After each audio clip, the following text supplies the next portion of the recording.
Hello dear students, welcome back to Comax tutorial. Capital gain എന്ന ഹെഡിൻ്റെ 8ാമത്തെ part video നമ്മൾ ഡിസ്കസ് ചെയ്യാൻ പോകുന്നത്. ഇതിൻ്റെ മുമ്പുള്ള വീഡിയോസിൻ്റെ ലിങ്ക് എല്ലാം താഴെ ഡിസ്ക്രിപ്ഷനിൽ ഉണ്ടാകും. ഓക്കെ, അപ്പോൾ ഇന്ന് നമ്മൾ ഡിസ്കസ് ചെയ്യാൻ പോകുന്ന topic capital gain on buy back of on securities and transfer in case of total or partial partition of HUF and also capital gain on transfer of shares of amalgamating company in lieu of shares of amalgamated company in case of amalgamation. അപ്പോൾ എന്നീ 3 സെക്ഷനുകളാണ്, 3 ടോപ്പിക്കുകളാണ് നമ്മൾ ഈ വീഡിയോയിൽ cover ചെയ്യാൻ ഉദ്ദേശിക്കുന്നത്. Okay, അപ്പോൾ first section capital gain on buy back of on securities, section 46A. അപ്പോൾ എന്താണ് ബൈ ബാക്ക് ഓഫ് ഷെയർസ് എന്നുള്ളത്? നമുക്കറിയാം, ഒരു കമ്പനി ഓൾറെഡി ഇഷ്യൂ ചെയ്ത ഷെയർ തിരിച്ചു വാങ്ങുന്നതിനെയാണ് ബൈ ബാക്ക് എന്ന് പറയുന്നത്. കമ്പനി ഷെയർ ഹോൾഡേഴ്സിന് ഷെയർ ഇഷ്യൂ ചെയ്തിട്ടുണ്ടാകും. ഓക്കെ, ആ ഷെയർ ഹോൾഡേഴ്സിൽ നിന്ന് കമ്പനി ഷെയർസ് തിരിച്ചു വാങ്ങിക്കുന്നതിനെയാണ് ബൈ ബാക്ക് ഓഫ് ഷെയർസ് എന്ന് പറയുന്നത്. അപ്പോൾ ഇവിടെ ഷെയർ ഹോൾഡേഴ്സ് അവരുടെ കയ്യിലുണ്ടായിരുന്ന ഷെയർസ് കമ്പനിക്ക് തന്നെ തിരിച്ചു കൊടുക്കുന്നു. അപ്പോൾ ഇതൊരു ട്രാൻസ്ഫർ ആയിട്ടാണ് കൺസിഡർ ചെയ്യുക. അതുകൊണ്ട് തന്നെ ഇത് ക്യാപിറ്റൽ ഗെയിൻ എന്ന ഹെഡിൻ്റെ അണ്ടറിൽ ടാക്സബിൾ ആകും. ആർക്കാണ്? ഷെയർ ഹോൾഡേഴ്സിന് ഇത് ക്യാപിറ്റൽ ഗെയിൻ എന്ന ഹെഡിൻ്റെ അണ്ടറിൽ ടാക്സബിൾ ആകും. ക്ലിയർ?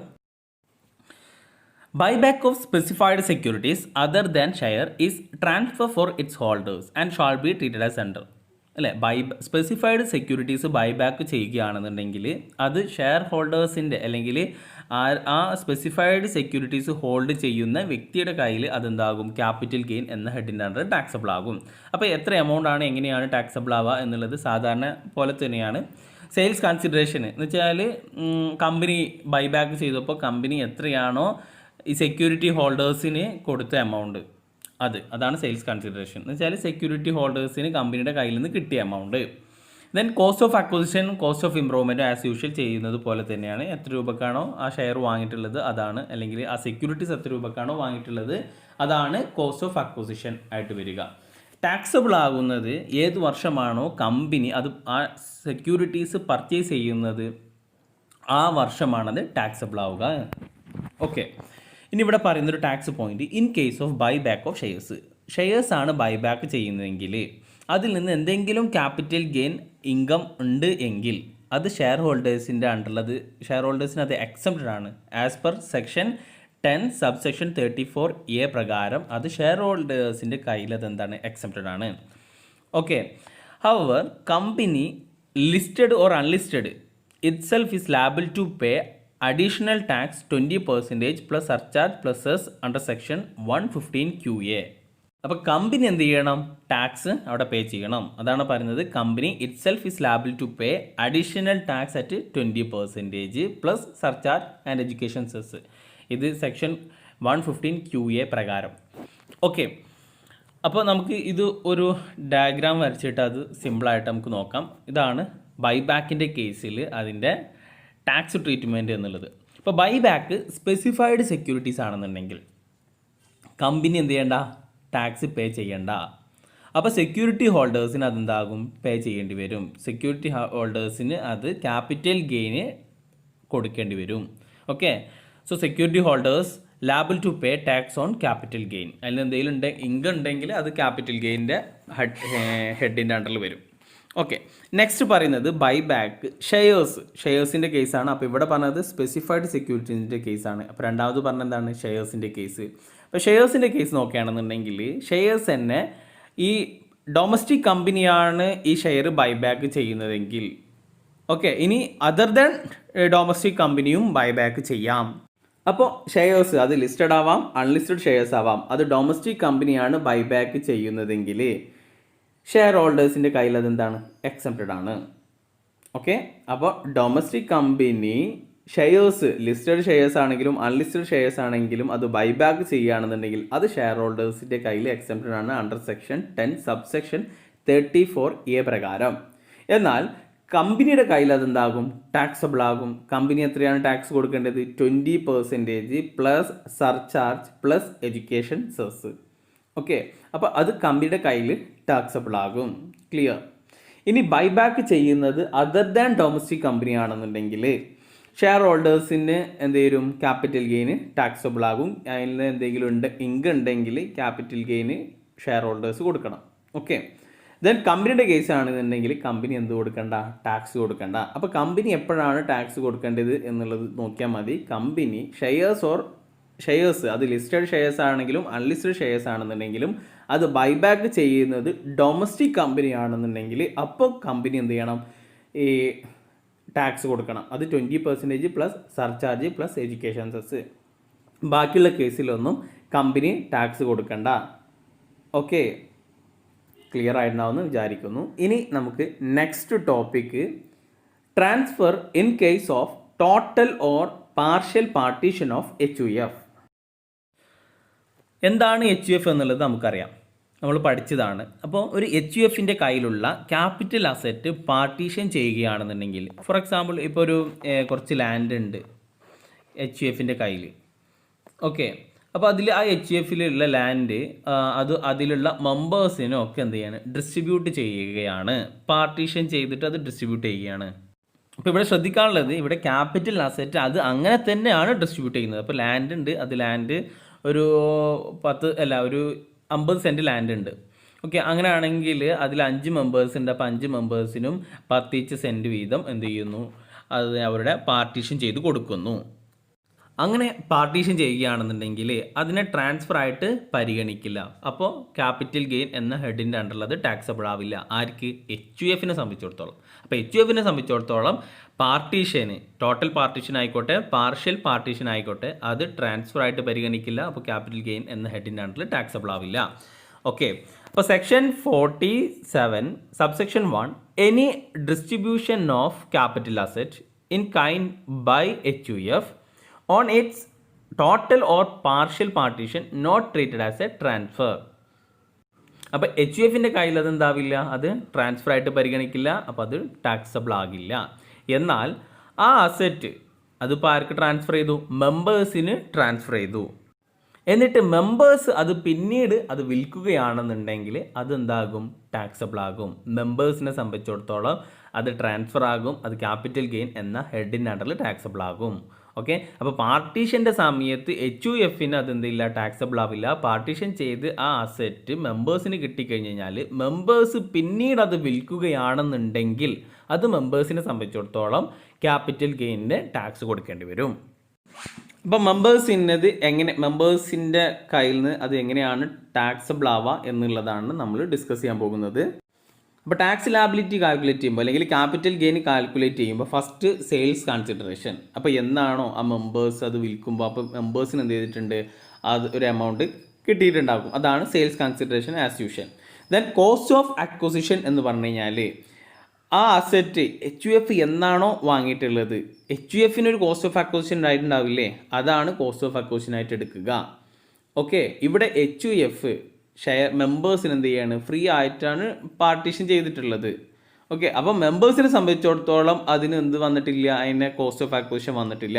പക്ഷേ മെമ്പേഴ്സിന് കോസ്റ്റ് ഓഫ് അക്വസിഷൻ ആയിട്ട് എടുക്കേണ്ടത് ഏത് എമൗണ്ടാണ്, HUFന് എത്രയാണോ കോസ്റ്റ് ഓഫ് അക്വസിഷൻ വന്നിട്ടുള്ളത് അതാണ് ഈ മെമ്പേഴ്സിനെ സംബന്ധിച്ചിടത്തോളം കോസ്റ്റ് ഓഫ് അക്വസിഷൻ ആയിട്ട് എടുക്കുക.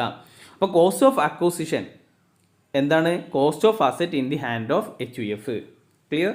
Next, indexation benefit on cost of acquisition shall be applicable from.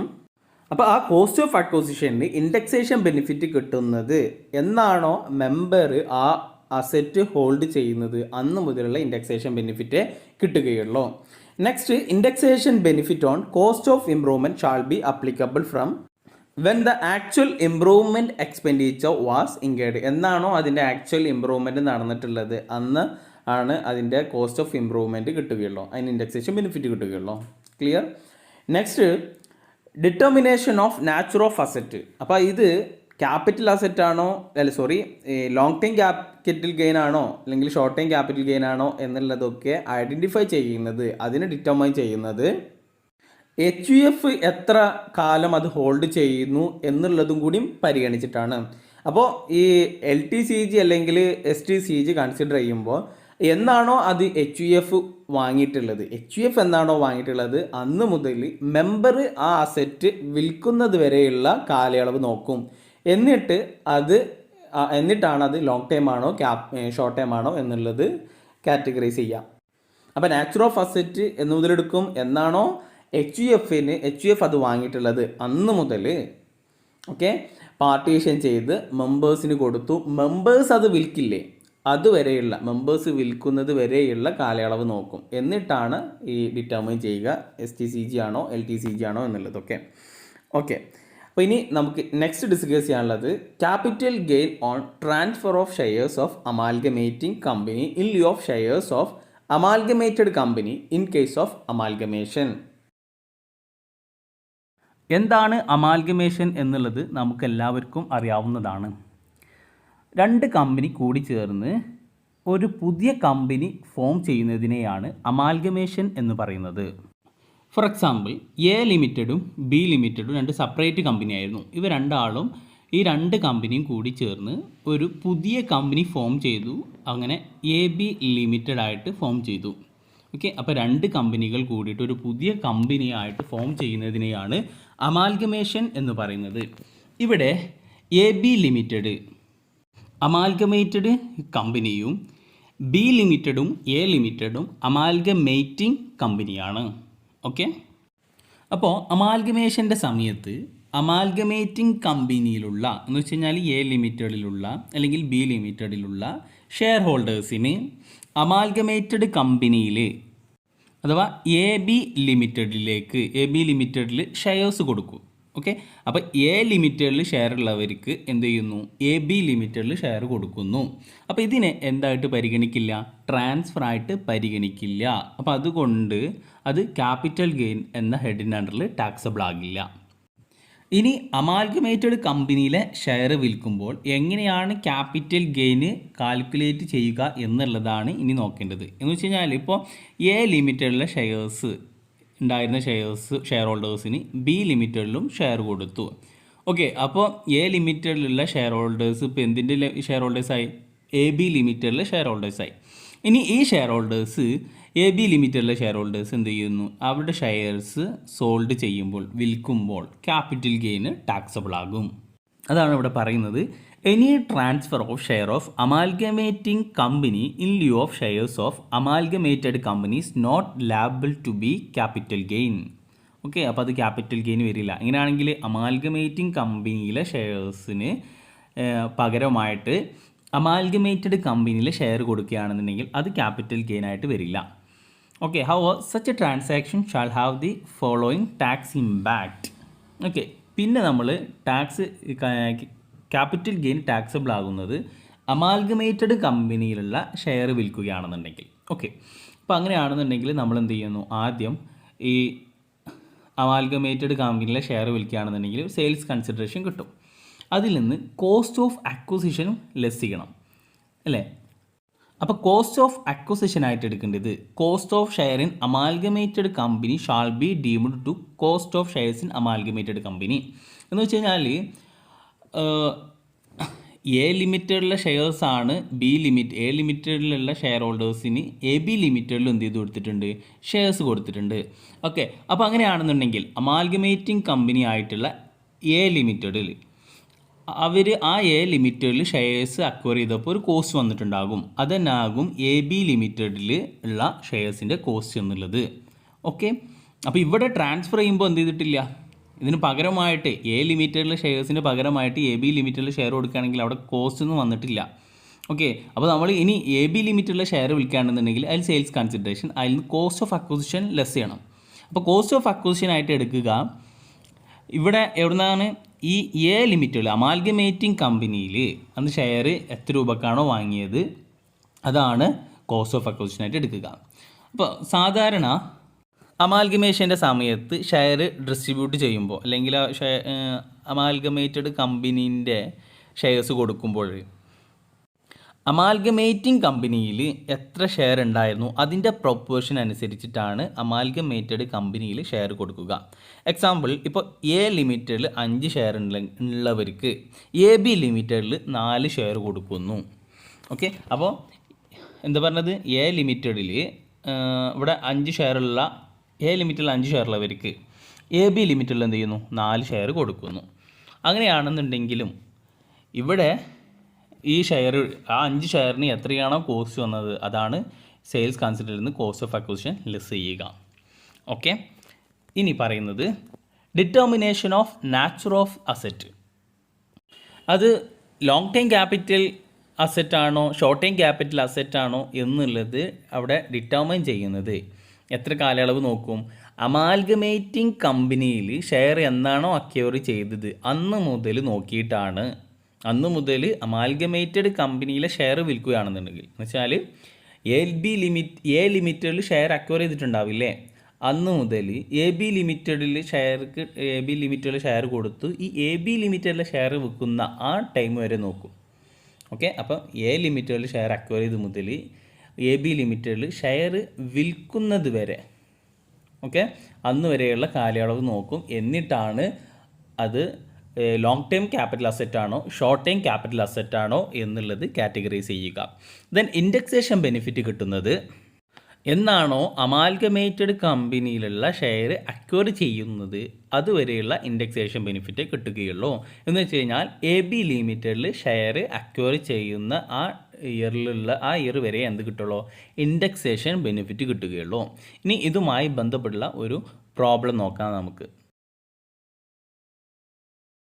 Mister Joseph has 1000 equity shares of X limited. അപ്പോൾ എക്സ് ലിമിറ്റഡിൻ്റെ 1000 ഇക്വിറ്റി ഷെയർസ് ജോസഫിൻ്റെ കയ്യിലുണ്ട്. That he acquired on 17/8/2007. അതെന്താണ് അക്വയർ ചെയ്തിട്ടുള്ളത്? 17/8/2007 through will of his father. അപ്പോൾ ഫാദറിൻ്റെ വില്ലായിട്ടാണ് കിട്ടിയിട്ടുള്ളത്, ഫാദർ കൊടുത്തിട്ടുള്ളതാണ്. അപ്പോൾ അതിന് കോസ്റ്റ് ഓഫ് അക്വിസിഷൻ ഒന്നുമില്ല, ഫാദർ എന്ത് ചെയ്തിട്ടുണ്ട്? ഒരു ദാനമായിട്ട് കൊടുത്തിട്ടുള്ളതാണ്. Okay, his father acquired such shares 17/7/2004 through gift from his father in law.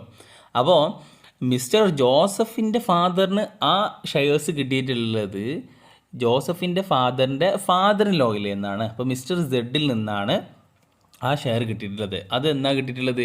17/7/2004 mister Z ഈ ഷെയർ അക്വയർ ചെയ്തിട്ടുള്ളത് 18/8/2000 20 രൂപക്കാണ്. ഓക്കെ, ഒരു ഷെയറിന് 20 രൂപ വെച്ചിട്ടാണ് അതന്ന് അക്വയർ ചെയ്തിട്ടുള്ളത്. പിന്നെ നമ്മൾ ഓരോ വർഷത്തെ ഓരോ ഇതിലെയും ഫെയർ മാർക്കറ്റ് വാല്യൂ തന്നിട്ടുണ്ട്. ഇനി അടുത്ത ഇൻഫോർമേഷൻ തന്നിട്ടുള്ളത് 31 മാർച്ച് 2013 എക്സ് ലിമിറ്റഡ് അമാൽഗമേറ്റഡ് വിത്ത് വൈ ലിമിറ്റഡ്. അപ്പോൾ എക്സ് ലിമിറ്റഡ് എന്ത് അമാൽഗമേറ്റ് ചെയ്യുകയാണ് വൈ ലിമിറ്റഡ് ആയിട്ട്. ഓക്കെ അല്ലേ? അപ്പോൾ എക്സ് ലിമിറ്റഡ് ഷെയർ ആണ് ഇപ്പോൾ ജോസഫിൻ്റെ കയ്യിലുള്ളത്. അത് എന്നാണ്? 17/8/2007 ജോസഫ് അത് അക്വയർ ചെയ്തിട്ടുള്ളത്. അപ്പോൾ അതിന് ശേഷം എക്സ് ലിമിറ്റഡ് വൈയുമായിട്ട് അമാൽഗമേറ്റ് ചെയ്തു. And amalgamated company issued it's 3 equity share of for every 2 equity share of amalgamating company. അപ്പോൾ അമാൽഗമേറ്റിംഗ് കമ്പനിയിൽ 2 ഷെയർ ഉള്ളവർക്ക് അമാൽഗമേറ്റഡ് കമ്പനിയിൽ 3 ഷെയറേ കൊടുത്തു. ഓക്കെ, അപ്പോൾ എക്സ് ലിമിറ്റഡിൽ 3 ഷെയർ ഉള്ളവർക്ക് എക്സ് ലിമിറ്റഡിൽ 2 ഷെയർ ഉള്ളവർക്ക് വൈ ലിമിറ്റഡിൽ 3 ഷെയർ കൊടുക്കുന്നു. ഇനി 2/4/2019 മിസ്റ്റർ ജോസഫ് എന്ത് ചെയ്തു? ഈ ഷെയർസ് വിറ്റു. 1000 ഷെയർസ് എന്ത് ചെയ്തു? വിറ്റു. മിസ്റ്റർ ജോസഫ് വൈ ലിമിറ്റഡിൽ ഉണ്ടായിരുന്ന 1000 ഷെയർസ് ജോസഫിൻ്റെ ഫ്രണ്ടിന് വിറ്റു. 38 രൂപക്കാണ് വിറ്റത്. നമ്മളോട് ക്യാപിറ്റൽ ഗെയിൻ കാൽക്കുലേറ്റ് ചെയ്യാനാണ് പറഞ്ഞിട്ടുള്ളത്. അപ്പോൾ നമുക്ക് ക്യാപിറ്റൽ ഗെയിൻ കാൽക്കുലേറ്റ് ചെയ്യാം. അപ്പോൾ ആദ്യം ക്യാപിറ്റൽ ഗെയിൻ കാൽക്കുലേറ്റ് ചെയ്യുമ്പോൾ ഫസ്റ്റ് എന്താ വേണ്ടത്? Sales consideration.